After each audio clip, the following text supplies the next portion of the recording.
Raise the Roof Production.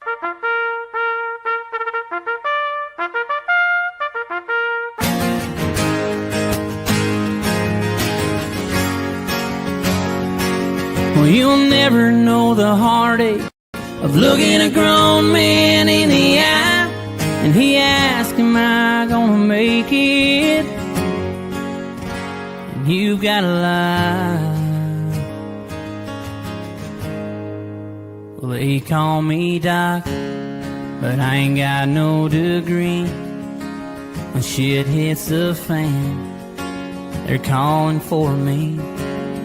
From bluegrass Kentucky, with red blood on my hands, nobody calls me hero except for my friends. Yeah, they call me Doc.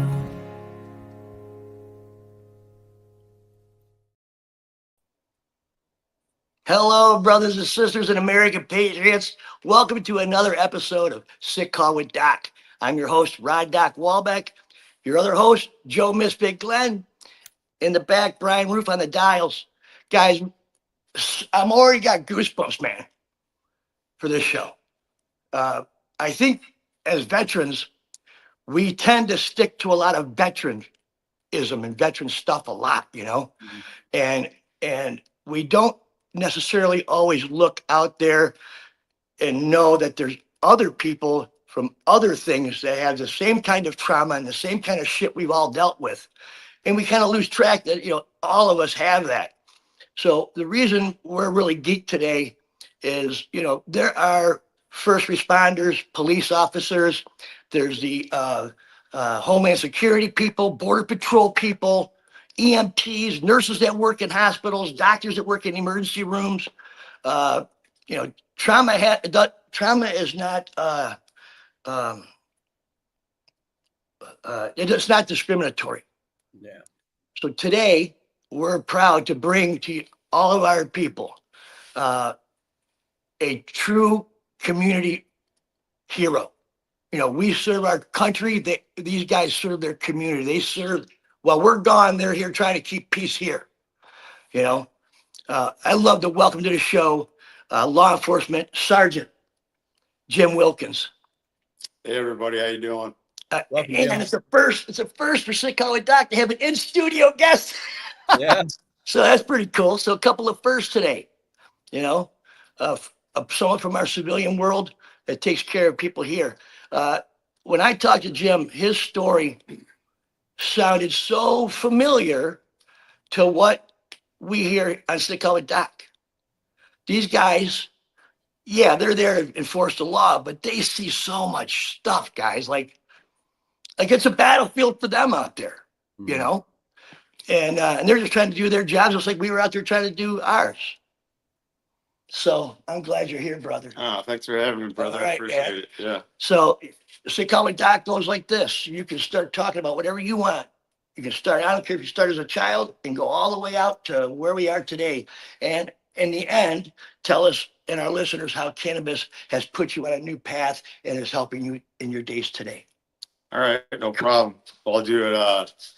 What is that? I'll do it. I guess chronologically. What made you be a cop? What about your late teens, or talk about that part, if you would.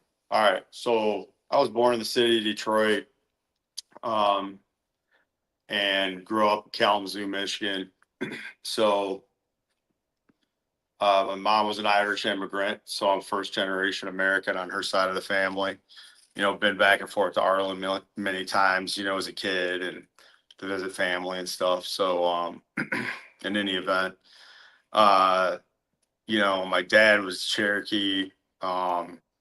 He was, you know, from Kentucky originally. He was a member of a 1% motorcycle club. So growing up with him, I saw, you know, a lot of criminal shit, you know. And, you know, sometimes I had to go with riding the car, you know what I mean? So I had a weird childhood, man. Like, you know, I grew up in a, you know, lower income neighborhood. Right next to my lower income neighborhood. Yeah. I found out today. Right. So, you know, the night I remember I was probably 12 My parents were in the middle of a domestic, and my dad was a big man. He was over 6 foot. I'm 6'2". So we got some big men in our family.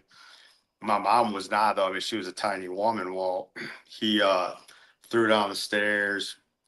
I thought he killed her. I put my brother in a closet. He was, about 5.5 years younger than me. Anyways, my dad was a dangerous motherfucker, man. I mean, he was not afraid of the police, So he hit me that night, boxed my ears, did probably 20% damage to my hearing.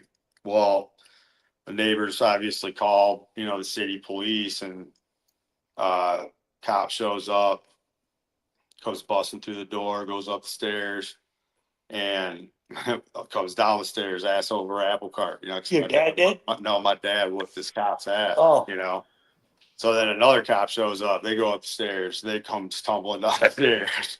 And I'm like, damn, these motherfuckers are losing. Get a little count. Yeah. Tick. So third cop gets there. They go up, and he comes tumbling down the stairs. And I mean, they grabbed him by the hair, dragged him out into the yard where the sergeant was, and they beat the shit out of him, man, that night in the front yard for what he had done to me and my mom. So that was the night I realized, number one, he was human, I watched him lose. And number two, that's what I want to fucking do. I want to be the guy. I wanted to be the guy that could step in the middle of it on, for people who can't defend themselves. That night they were your hero. Yeah. Yeah. And that was the night I realized that's what I wanted to do when I grew up. So Gotcha. that's why I became a cop. I started in police work in 2000. I worked for the city of Pontiac. How old were you then? When I started with First started police work. When I first started, I was 5 years old. And was there an academy or something, or basic training through Yeah. sheriff department or whatever you did? Yeah, so I graduated from Michigan State University with my bachelor's degree in political science. And then I went to the police academy in Lansing, Michigan. It was like an 18-week course, Wow. So you go through the training. It's not, you don't live there. The state police has one, and the Detroit police have one where you live like on a campus, but most of the other academies are attached to community colleges, in the state. So I went to Lansing Community Colleges Academy, and then that was graduated there spring of 2000, and then went into my police career. Mid-20s. Yeah, mid-20s. So about 05, 06, the market crashed. Then when our economy crashed and we experienced that huge shift in housing and and the automotive industries went under. Well, cities like Pontiac, where I was at, we had like 200 officers, pretty decent sized department. I was on their tag team, for about 4 years there. So we were a level 1 SWAT team, so we responded to everything: hostages, barricades, that kind of stuff. Did all the search warrants for narcotics. Hostage stuff? Had some hostages. It's crazy, huh? Yeah, had some hostage stuff. Imagine that. Yeah, yeah. We had a lot of it, man. Pontiac was like Detroit, man. It wasn't far from it. Pontiac is fucking rough. Yeah. I'll tell you that. Yeah. It's a rough city. A lot of homicides, a lot of high priority stuff, you get exposed to. I remember the first time I watched a man kill himself was in Pontiac. We got dispatched to a call where the guy was suicidal. When we got there, it was a pretty decent sized lot on the north side of town, north end of Pontiac, but had kind of, was where it started getting nicer, nicer community, cleaner. So we're looking at the property, send a guy in the house. I'm walking the property. He pops out of the bushes. He's got a revolver in his hand.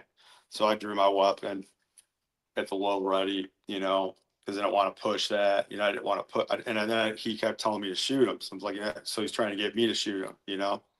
So at this point, we've got, you know, a few guys trying to talk this gun off of him. And all of a sudden he doesn't raise it up at us. He raises it up to the side and shoots himself in the head right in front of us. I mean, I could feel the blood mist, you know? And I mean, there was a, you know, GSW completely fatal. No, you know, they ran a strip on the dude, you know, that was it for the night. So, but when I looked up at the house, his little kids watched the whole thing, you know, so that was kind of stuff that we got exposed to in the east side of the state. You know, so I know people think about police and it's usually the stuff you see on cops, you know, where they're on a traffic stop or, you know, they show the stuff they can show, but man, some of the shit that we see, it doesn't, you know, it fucks you up. So, but at least in the military, we go and see these kinds of things for 6 months or a year or 3 different 6 months or 3 different full years. If you're doing that, it's every day. It's your job forever. If it's your job forever, there's no end to your war. well, you're running Till you get out of it, right? I mean, until you get out. Yeah. That's the way it was when I was doing EMT work for civilians. I was volunteering at the firehouses and stuff. I saw a lot of crazy shit that is in the civilian side that you wouldn't see in the military. And it's a little different because you have kids and women more often than I did any time overseas. I mean, there was a lot of that overseas, but here, I don't know, man, it's different. It hits different. Yeah. You know? Yeah. The thing about police is, you know, I've learned to be wiser in my old age. You know, the thing about the police officers is it's not their fault you're breaking the law. Facts. Why are you giving them a hard time? You're the one fucking up. You know what I mean? Like, you know, and at the same time, you see all these bad things about cops beating the shit out of people and killing people, and you know, and it wasn't justified and all that stuff. I mean, what a tight spot to fucking be in, huh? Mm-hmm. They're in a no-win situation. Unfortunately, man, you know, it's kind of the point where the training has slid, you know, where you see a lot of these incidents I've been seeing across the country where they're escalating to deadly force so quickly. You know, when I came into police work, we were taught how to stand toe to toe with someone and box. You know, we were taught, and I'd studied martial arts and stuff before, you know, so I fought, you know, I was raised Irish, you know, that's what we did as for fun sometimes was fight, you know. So I was pretty well rounded as a fighter. But what they're missing is those tactics. They're not training these tactics on how these guys need to physically control people before you get to that deadly force situation. And for me as a TAC operator, I would never draw my firearm when I'm within close contact with somebody, because now they have access to that firearm too. You know, I'd rather nobody have the firearm. Right. You know, but an incident, I'll use it as an example, the Jacob Blake incident that happened where they shot that kid that went for the knife, right, in the car. So the call was in, I think it was Minnesota.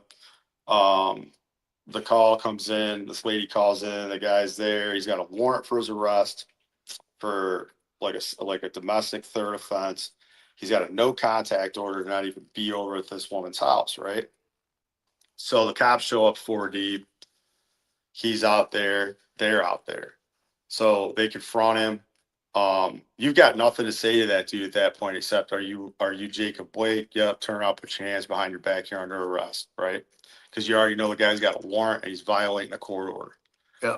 None of that happens. And they start fighting. They end up with the Jacob Blake on the ground on his back. They allow him to get back up. This continues. Without handcuffs? Without handcuffs, they don't detain him. So then this continues to the point where one officer pulls his firearm because he's going for the car. The other officer pulls his taser, but the problem they had was deadly force was up front and less lethal was in the rear. You want your less lethal up front, you know? And Bad positioning. Bad positioning, right.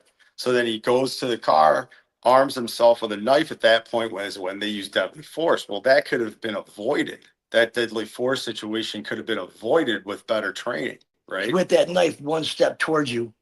I mean, he's armed within 6 feet. He's gonna cut you. You know, Right. It's gonna happen. So, yeah. But it's like the tactics have shifted.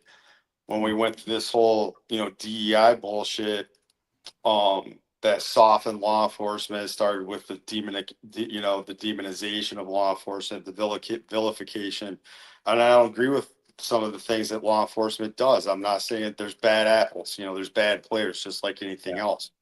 So they're out there, they're staining the badge. Every time they put the uniform on, they're discrediting the men and women who died wearing it. So there are those people that exist out there in law enforcement, and I don't give those people a fucking pass. I don't consider them to be like me. There is a lot of power trip cops, bro. Yes. And that's one thing. I'm sorry. I'll tell you what. But you guys are stuck in this shit every day. You're dealing with the fuck of the world every day. There's a saying too, Yeah. nobody hates a bad cop worse than a good cop. You know what I mean? So that has a psychological pull on you through your career, So most of what you're experiencing is I've dealt with the homicides, the child abuses. I've worked some of the nastiest shit that you could probably imagine in the cities I've worked in. And the effect that has on you psychologically, obviously, is going to have an impact on you long term. But the biggest psychological mindfuck in law enforcement is weaponized administrators, toxic leadership, people who are in positions of authority who fucking should have never been allowed to be in those offices. They're the people. They are the most traumatic motherfuckers. Nepotism. Yes, nepotism. Huge. All of these things. Best friend's dad's brother, you're in. Yes. Yeah. Yes. You arrest somebody's relative, watch the fuck out because they're coming for you. You know what I mean? Right. So there's a lot of that psychological stuff going on in the background, So I worked my career for I was, up until 2019. On March 8th, I became, I'll say around 16, I started drinking pretty heavy. That's when I started drinking real heavy. And I had shoulder surgery. I was off work for a while. So I started drinking heavier, on the booze, like the, whiskey, straight Jack Daniels. Well, that went on, for several years. It progressed to drinking every day. It progressed to drinking a fifth a day. It progressed to me carrying little shooters of Jack Daniels around in my duty bag at work. Little airline bottles in your duty bag? Just so I could get through the fucking shift. Yeah. Yeah. And I was a night shift supervisor at this point. I was a sergeant. So fast forward through all that shit, I've got, at the time I was with my ex, I had four children of my own. My oldest son just graduated high school. Then I got a 14-year-old daughter. I got a 11-year-old daughter, and I've got a 10-year-old son. So, I walked them down Hell's Path with all this shit too. And, I was around 2016, I had an episode. I had a heart thing going, I thought. So I was on duty, drove myself to the ER. My EKG was irregular, so they sent me to the cardiac unit for like 3 days, for stress tests and all this other shit. They did a heart cath. Everything comes back negative. Everything's healthy. You got the arteries of a 20-year-old man. Did you consider that this might be psychological? That's the first time I had a doctor suggest that maybe I was having some type of psychological reaction. So fast forward, my other doctor diagnosed me with some bullshit. It wasn't PTSD, but he didn't want to put it in my medical file because I was still working as a cop. So he put it like some anger or something. I can't remember. Anyway, progress on, drinking. I'm getting worse. I'm undiagnosed at this point. But you're out there with a weapon and stuff, and carrying a gun, busting doors down, and chasing people in my squad car, enforcing the law.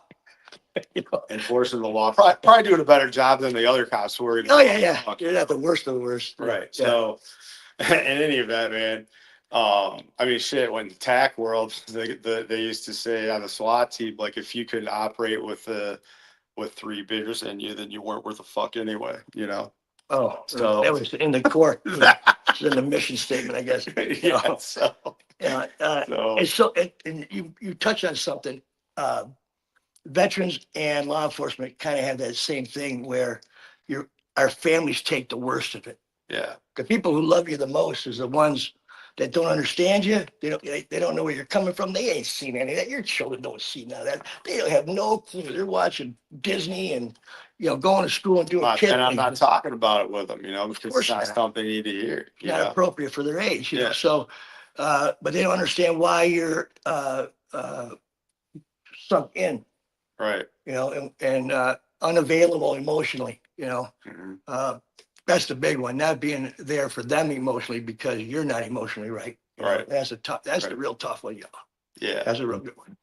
Yeah, and I did, I isolated. I isolated from them, pushed them away, made my space, someplace away from them. Sounds familiar, huh, guys? Yep. And, Yeah. I isolated from a lot of things I started. So on March 8th, 2019 was the last day I had attended a active shooter response instructor course through FLETC, which is the Federal Law Enforcement Training Center. And it was a single officer response instructor school. It was pretty intense. We used ammunitions and stuff, a lot of scenarios. Well, I've got PTSI, man. I had a couple traumatic brain injuries throughout my career from car accidents and shit. So, I'm triggered, man. I'm fucking up at the end of this week. I go, first stop when we get out of training on Friday is the liquor store. I'm in my squad car, fucking pounding my whiskey on my way home. Who the fuck's gonna stop me? It's actually happened. So anyway, I keep drinking into the night. My ex at the time get into an argument and fucking boom, I had my first full blown PTSD episode. Started breaking up the house, smashed, punching fucking holes in the wall. I don't remember a lot of things I said, but I do remember at one point I snapped back in a little bit, and I realized what was happening. And then I had that flight kick in where I needed to get away. I needed to run, So I went for the keys. My ex went for the keys. We struggled over the keys. I got them, because I'm stronger than she is. And I left the house. Well, she called 911 because she was concerned, because I was intoxicated and I was fucking mentally unwell, unfit. So I'm driving. I call one of my other sergeant buddies. Hey, I'm coming over. He's okay. I go to the liquor store, get some more booze. Then I get a phone call from my buddy back. He said, hey, I just got a call from Joe, this other officer. And he said the state police just to be on the lookout for your vehicle and probable cause to arrest you for domestic violence. So I'm like, fuck, bro, and I get my booze.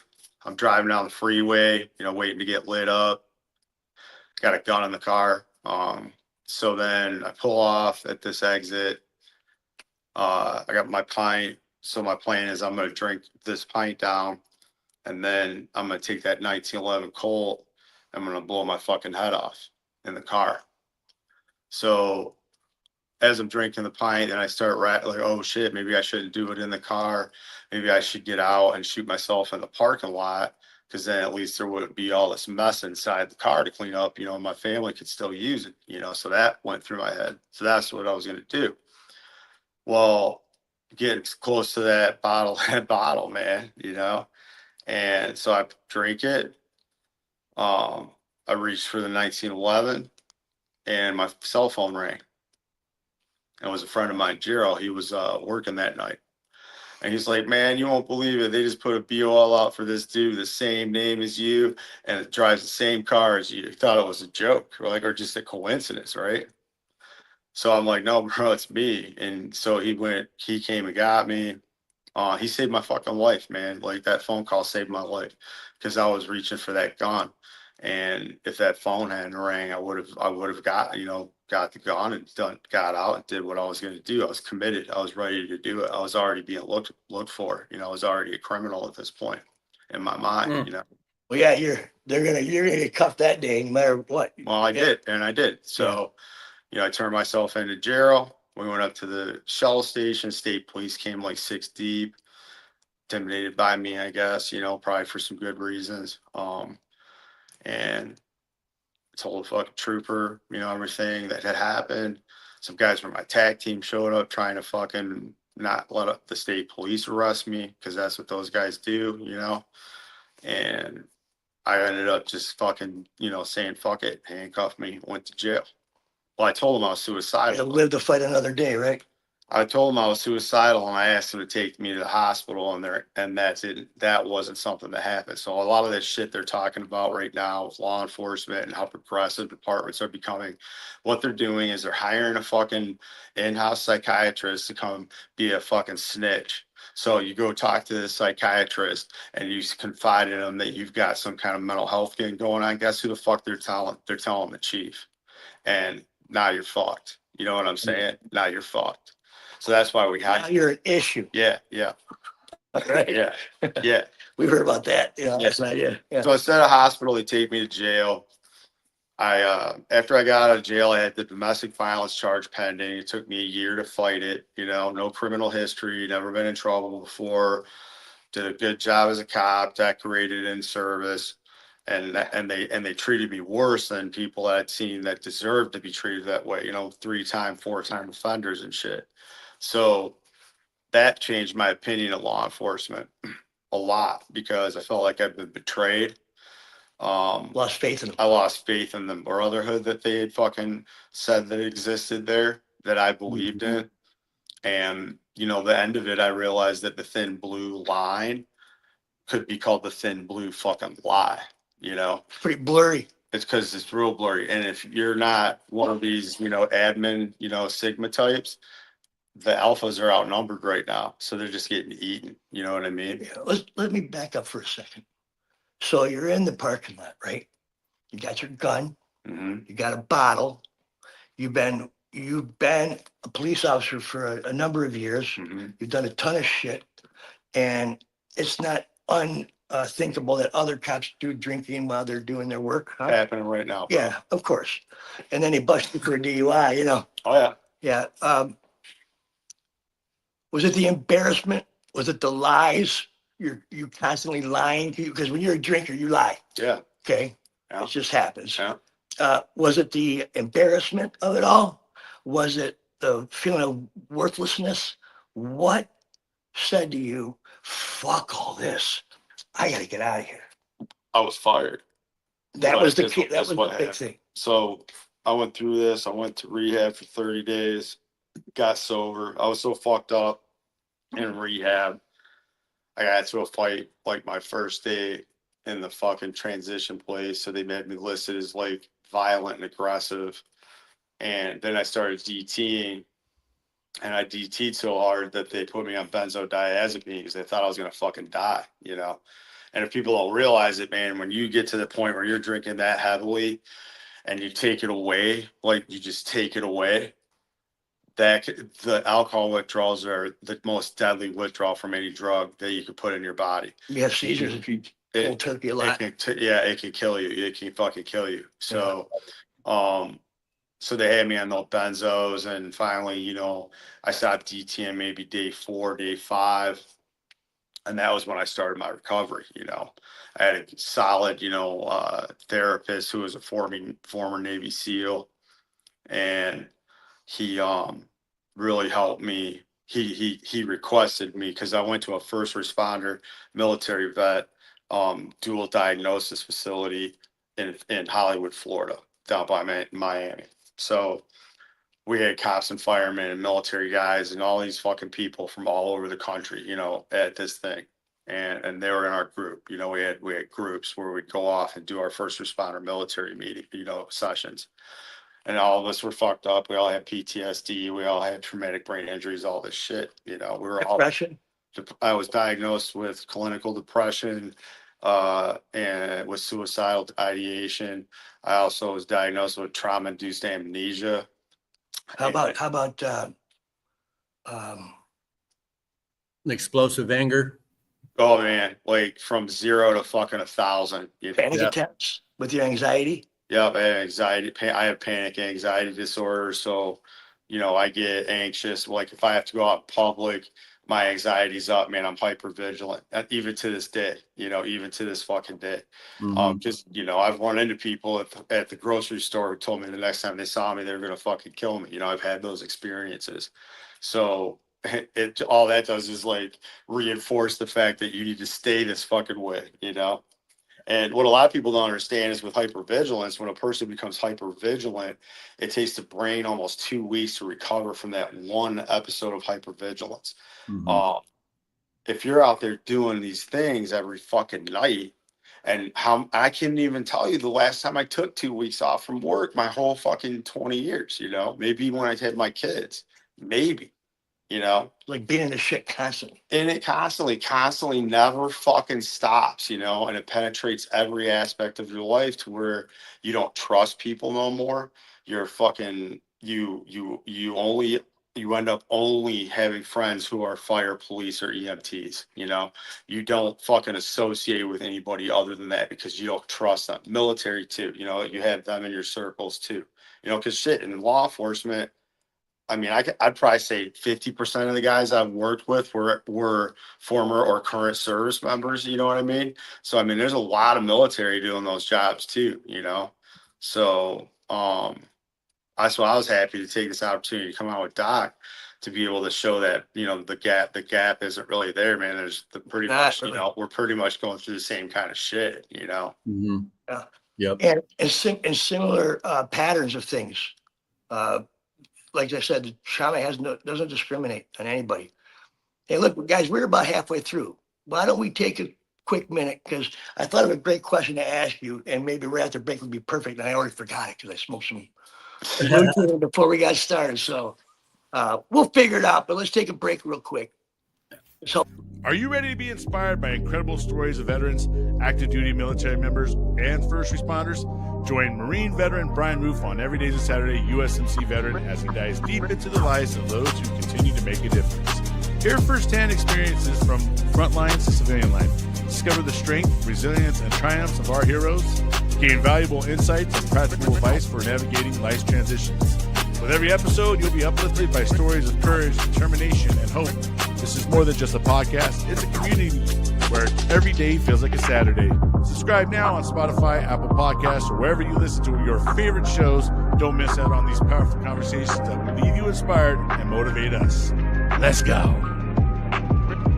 American made, veteran owned, we are Doc Goodbeard.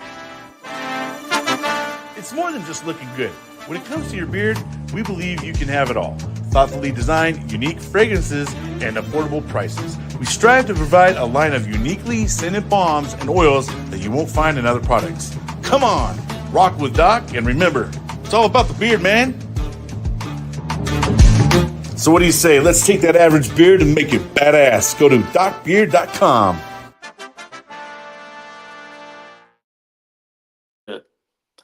and we're back. Hey, cool. I remembered the question. Because I've asked myself, this is a veteran, I'm sure a lot of veterans have asked, especially the older vets, they have kids that are, Joe, don't you have a son went to service, right? Yes, he's Yeah. and I'll be with his at his basic graduation in a couple weeks. That's awesome. I've Yep. got nieces and nephews and brother-in-law retired from the military. Mhm. Here's my question to you. You talked about the inner workings of being a police officer and serving your community. Would you ever recommend to an 18-year-old man who thinking about going into law enforcement or the service, would you be a recruiter right now for these young kids and promote becoming a cop? No, I would not, honestly, because there's a lot of deficiencies I'm seeing. I worked as a cop for 20 years, man. Some of my FTOs were in Vietnam, you know what I mean?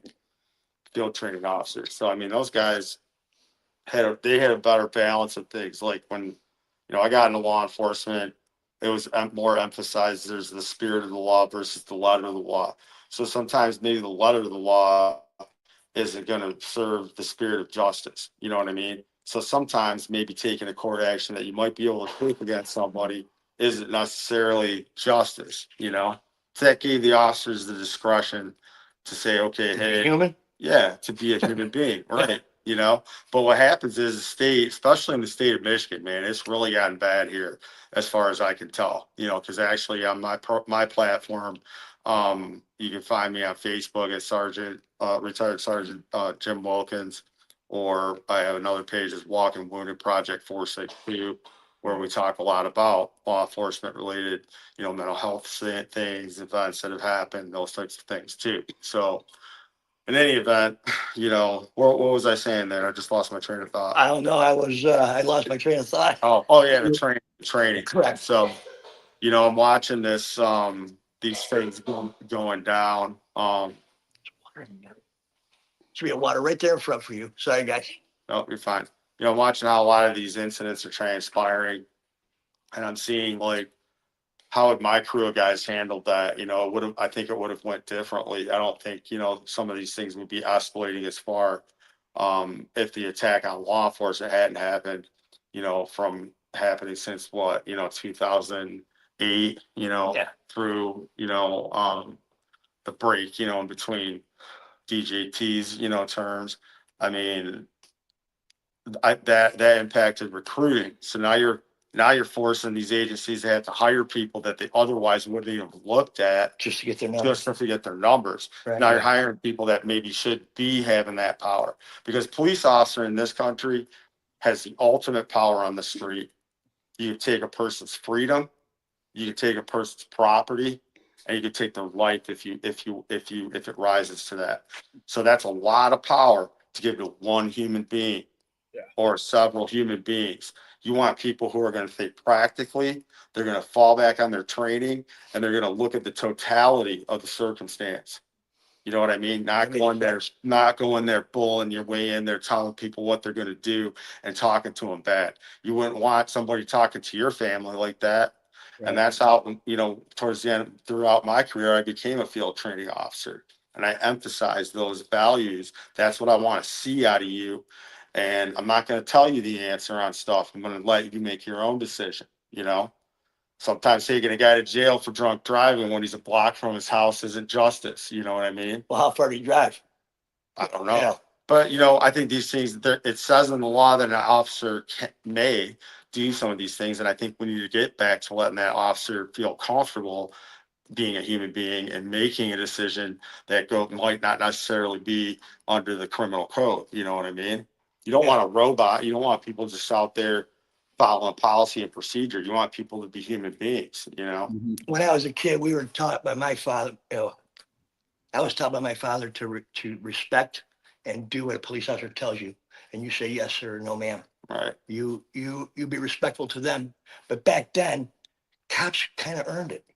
They did. And because they had that human side to them where they would give you a ride home. You're on the phone. I ever see you, you know. Oh, yeah. That kind of stuff. I mean, Yep.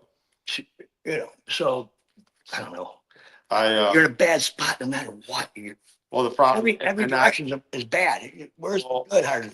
I've even, since my retirement, you know, I've filed 4 individual complaints with the Attorney General's office against corrupt police officers I know, who are still operating corruptly based on information I get from old confidential informants I still talk to.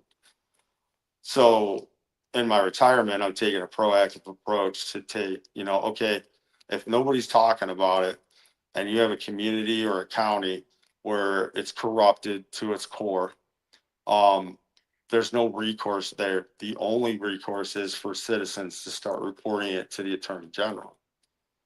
Now they got to make a decision on their chief of police and stuff. And they're going. Every one of my complaints have gone to their criminal division for investigation. So I'm not afraid to take the stand against a dirty cop. I did it during my career, and I do it now. Like I said earlier, nobody hates a bad cop more than a good cop. You know. Right. And so I take that seriously. I still think I'm adhering to my oath by doing these things because those people are hurting members in the community. So, you know, kind of a roundabout way, would I recommend my son be a police officer? No. Would I stop him from doing it? No. But there's a million other jobs you could do in the whole world. He could be a firefighter, man. Why that one? He could be a firefighter. Right. So let me ask you this. Think about it. How much weed do you think you confiscated in all your SWAT years? How much weed did you pull off the streets? Well, here was our approach with weed, bro. Because I worked in the inner city most of my career, and we didn't have time for that shit. You know, Left it there. Here's the thing, man. When you're a white kid from a student at Oakland University, okay, and you're driving around, you know, Baldwin and Mechanic, you know, Paddock and shit in the city of Pontiac. I know that's that. Yeah. So, what are you doing down here? You know? Don't ask me. I'll tell you. You're not a cop anymore. Right. So all this racial profiling bullshit. The only people I ever racially profiled was white kids from college. You know? So yeah. Then you stop them. Bringing eighths and quarters at the college. Yeah. Yeah. So you catch them. Let's say they just bought an ounce of weed, right? We'd be like, all right, boys, step on the car. Like, okay, here's how I can go. Got my ticket book to write you out a misdemeanor citation for possession of marijuana, or you can dump it down the storm drain and get you in your fucking car and don't ever come down here again. I'm going to catch you down here. Right. Did you smoke weed as a cop? I didn't, but my partner did. I didn't know he did until I started smoking weed after I retired. And he's like, motherfucker, I've been smoking weed for 30 years, you know? Really? But see, I was the guy but here's the thing. If I had smoked weed during the time I was a cop, I had so many incidents happen, you know, shootings, fucking bad car crashes, you know, my blood would have got drawn and they would have popped me for THC. I watched the guy happen to it in Pontiac. He was a detective. His name was, I won't say his name. Sorry, I won't say his name because he might still be alive. But, his parents both died back to back from cancer, and they were using cannabis from the street, you know, because they didn't even have medical. This is like in the early 2000s. Mm-hmm. So my man, he starts smoking it with them because he's depressed and shit. And he just keeps smoking after they die. Well, we ended up hitting this house. My SWAT team, they were selling dope, which was marijuana, you know, back then. We didn't, you know, Pontiac, we didn't really call it dope. But it was a dope warrant. Is what I mean. So, and guns and all sorts of shit. So we hit the door, man. We go down to the basement, and my man's on there playing like some underground gambling, smoking weed. I'm like, bro, what are you doing in here? You know? And then the department finds out, they test him, he gets fired, which I didn't agree with. I don't think he should have got fired. I think he should have given a second chance because they've given other people second chances. So, but yeah, you know, so. There was service members in Afghanistan and Iraq that were serving their country smoking weed, huh, Joe? This is what I've been told. Yes. Yeah, it's what we've heard. Yeah. Yes, from what I've heard. Yeah. I assure you, it wasn't me. I should have, for Christ's sake. It would have been great, but I didn't know. Dude, we had cops get caught smoking crack. You know what I mean? Like they were smoking crack. Yeah. And we caught the one guy got caught because he left his gun, or he traded his gun for crack, bro, his duty weapon. And they reported it. Yeah, they never reported it missing. So I don't know what he did. Went and bought another one or what. I don't know what he did. He had a substitute. Yeah. He might have been in the DB. Probably could have got away with it with a different kind of gun, you know. Sold his gun. Yeah. So then the stuff. They found it in a search warrant in Detroit. And all, you know, the numbers comes back to the city, you know, police department. Really came back. What the fuck, bro? And he ended up breaking down an interrogation that he was smoking crack. Well, they tested him too, you know. But yeah, we had cops smoking crack. You know, in every society, guys, you have to have law and order. It can't just be a free for all, whatever, you know. So, the truth is, there are laws that are out there for our personal safety, to keep all of us safe from each other. You know, try to keep us from, you know. And so I just think law enforcement gets a bad rap, and I think some of them deserve to be called a fucking asshole and put in prison. Well, the bad apples develop the bad reputation that the good apples have to suffer, you know, and take get them done, get them through the fucking Right. system. Right. You're supposed to be on our team, and now we got to put you in jail too. Okay, great. Right. I mean, but man, it needs to happen, bro, because that sets the stage. That sends a little fear ripple out there. Like, hey, if you're doing this shit, you're gonna get caught, man. We're gonna hold you accountable. Right. I couldn't imagine being a paramedic in the civilian world, Joe. Yeah. Could you, when we talk on the phone, I mean, there's stuff rolling up on accidents. I'm like, whoa, it's just too brutal to mention, so. You get a lot of frequent flyers too that you respond to all the time. Oh, So you yeah. get people by Sing first song name. and dance. Yeah. It's another family and shit. Mhm. Yeah. But I was going to mention, you were talking about, would you have your children go and be cops? For me, as far as military, I totally kept my kids away from it. As far as, no, you will not go in the military. I don't think this is good. I did try to stop them for a long time, and I did a really good job. Well, a 66%, accurate. But my youngest son, he just he had that calling, man, and I can't be upset with him for that. I couldn't be prouder of him. But there is something to learn. You cannot deny this. As far as a man, and because that's all I can speak from, is from a man's point of view, and being a protector and a provider for my family. Right. There's shit that when you go through things like we've been through, that you're not going to understand unless you have. And so my son gets that. He's gonna experience that. I hope it's on the minimal level and he doesn't experience the shit that I went through. Right. Yeah. I pray with all my heart.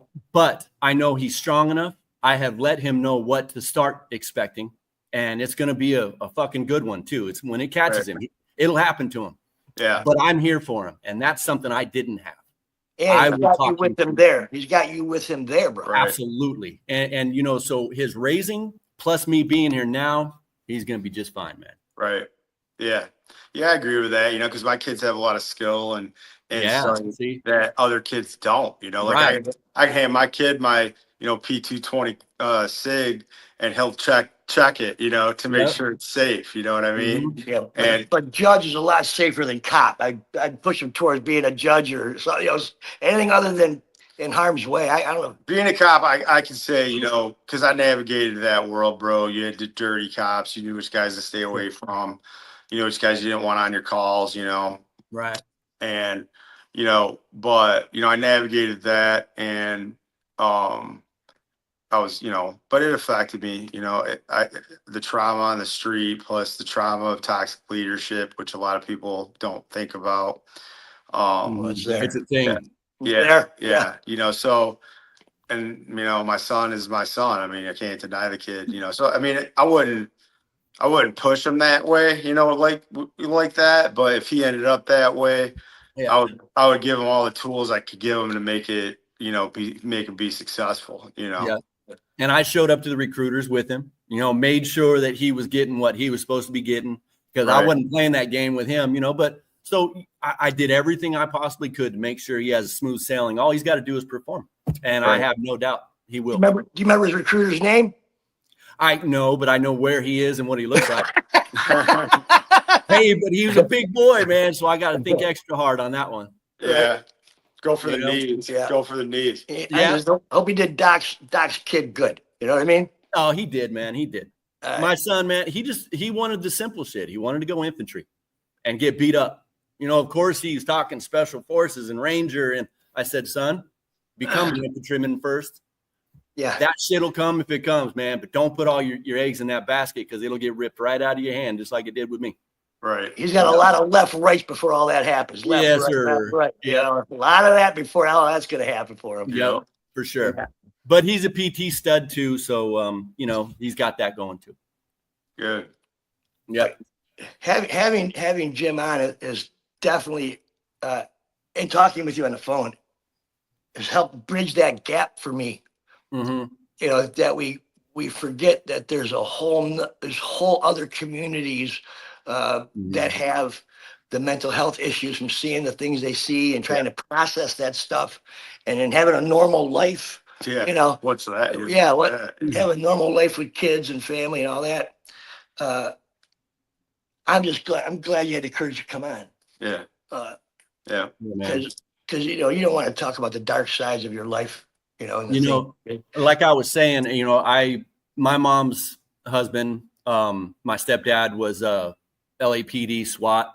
Mm-hmm. He was a Marine in Vietnam before that, and then he went mounted police, and then he went secret squirrel shit. And so I understand your vibe. I lived with it.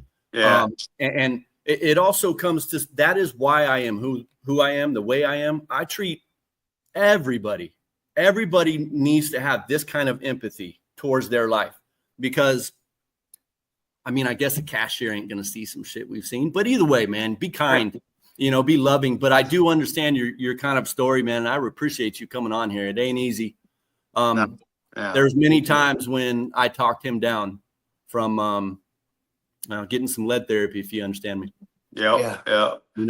So what kind of cannabis today? What products do you use? Yeah. What helps you function and get through your day and put one foot in front of the other every day? Well, so like when I got out of when I was recovering, they had me on all these psychotropics, bro. Probably 15 different things, and like I just blew up. I was always a pretty fit guy. I'm a big thicker guy, but I was always fit and capable. Mm-hmm. And I got up to almost 400 pounds, and Damn. I was so physically unhealthy. My doctors were concerned, and they're just giving you more pills to counteract side effects that some other pills they're giving you, And so my psychologist finally, recommended that I try cannabis, and it's just it wasn't something like I'd smoked as a kid, and I'd been around it, but when I became a cop, I stopped because I felt like I was the guy that would get caught, so I just didn't want to get caught. Which I'm an advocate for now. I think they should allow police officers and firemen to use cannabis, because I think it would prolong their career, I think it would make their lives at home better. a lot better. Right. We hear it every day, huh, Joe? Right. Like they could probably end up making better decisions in the crunch too. Yeah. If you don't have yesterday's bullshit on your mind because you let it go, now you can fully focus on the problem in What's front of you. happening now. Yeah, exactly. Mm-hmm. Yeah. So I started with hybrids, I got a vape, and then I got some pre-rolls, and it's funny because I go to the same dispo now. They just opened close to my house, and like I'm good friends with the owners, and I've done armed security for them before. And so I started smoking pre-rolls, and then man, it's just one pill, I could drop a pill, I dropped another one, stopped. I stopped.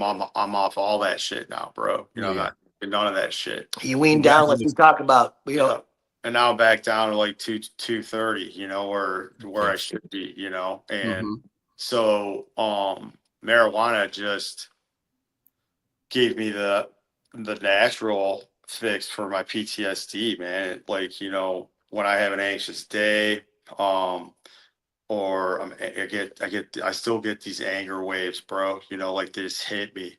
Or if I have night terror, I forget to take my Prozocin at night, which is only one thing I'm taking, because it helps me disconnect my brain and sleep, and so does cannabis too. But I like the combination because it really helps me, But, so, I'm more indica, my go-to for a long time was Skywalker OG. Nice. And then I like, the King Louis. That rocked me. That one. I'd get the Mygars, bro, the big 2 grammers, and, that would be my dinner, you know what I mean? But it just makes me so much more off the edge, because, man, I'm an edgy motherfucker. I don't like people walking up behind me. I don't like sitting with my back to the door.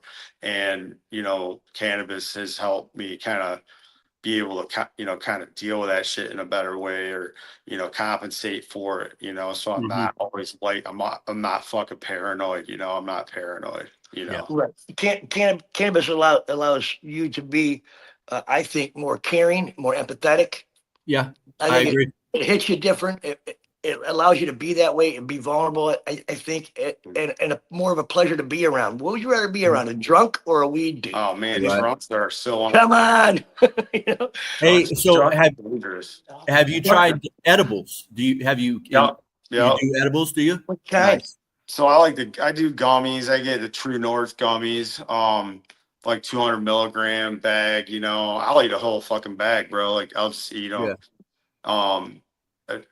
One time I did, the first time I did it, man, that was a bad idea because I was like fucking like, you know, like people were like, man, we were at dinner, man. And I was so stoned I couldn't even talk. Smell that purple over there? Yeah, man.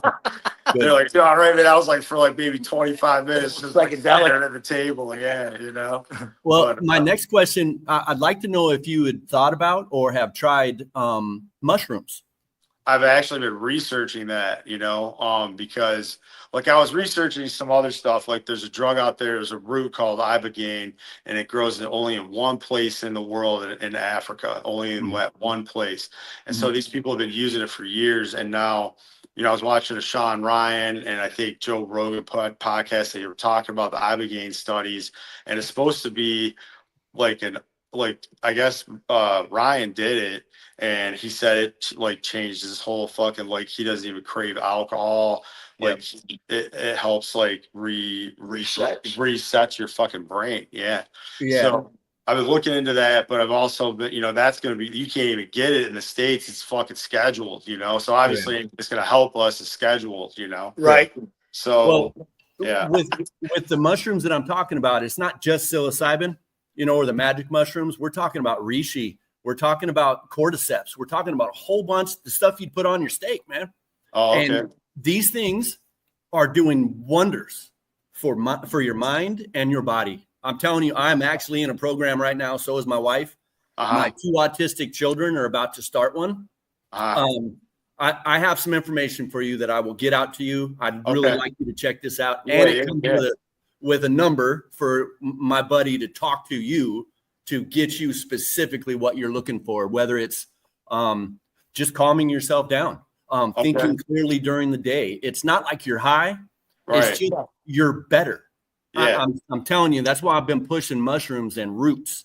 You know, you got marshmallow roots. You got all these different roots that'll help us through these issues that a pill used to, well, fuck up even more, in my opinion. But you know, they give you a pill for it. Well, let's get back to nature, man. I agree 100%, man. That's why I started looking into that, you know, because I've had friends telling me about it, and you know, and then I started seeing the research that was coming out of the different universities and stuff about it. And I was like, man, that, you know, that looks like something I want to, you know, get into maybe, you know, so. And not to mention, you know, I've been really getting into magnesium. Everybody's deficient. You know, I'm a big grower. And so I realized that cannabis is naturally deficient, right? Right. Well, it just so happens that I start paying attention to my own body. I'm deficient in magnesium. I'm deficient in a lot of things, vitamin B. So we want to go with beets, right? Beets are high in magnesium and all the vitamin Bs that you can get. Eat beets. Take them, try it out and take a pill if you have to, but get some fucking beets into your body, people. We have to get our bodies back to right. Our pH levels in our bodies back, you know, to alkali instead of acidic. You get acid reflux a lot, I would imagine. Oh yeah, I mean, I saw a guy take intermittently. I take omeprazole, you know, just to kind of knock it down. Yeah. Now I will tell you, omeprazole, or the purple pill, right? I was on that for a long time. Yeah.